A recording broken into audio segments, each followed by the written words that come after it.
A call to all Zimbabweans to join the 1 million men march against state capture and corruption.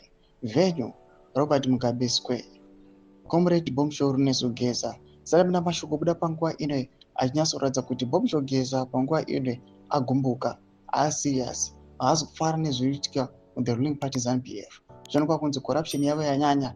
They are normalizing it as if it is supposed to be. Corruption inofanira kunge ichiitwa sezvazviri kutoitiwa. Salamina mashoko ari kuda nyogwa panguva ino ndobva subscribe like on the bell icon. Timutambibisa mposa mapictures amuri kuona aiwa aposwa naBombshell Geza akanzi 1 million men march seamuri kuona in the street. Arinyatsoratidza kuti Comrade Bombshell Geza panguva ine aramba zviri kuitwa nezvigananda.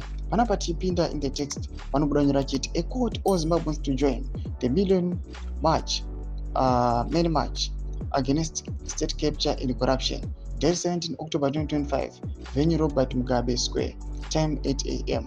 Panapa anondorambira achiti Comrade Bombshell Geza called out all Zimbabweans to flood the streets of Harare on Friday 17 October 2025 to remove mnangagwa.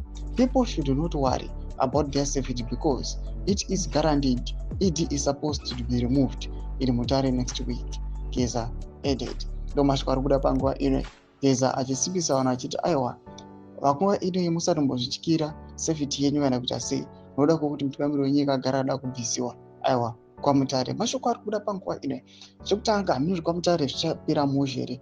Noda kuti kwagara kuzivikanwa kunzi kune mamwe ma-allies aVP Constantino Chiwenga vari kungonzi they are also attending and they want also to show down the president kana kuya vachiramba the resolution number 1, and at the same time they are now fighting the battle on two fronts ku conference in Manicaland and also in the CBD Harare where millions of people are going to be marching achidemonstrata kuremova mutungamiri wenyika. Imbotidza mafungiro enyu moti kudii pamusoro pechitiko ichi.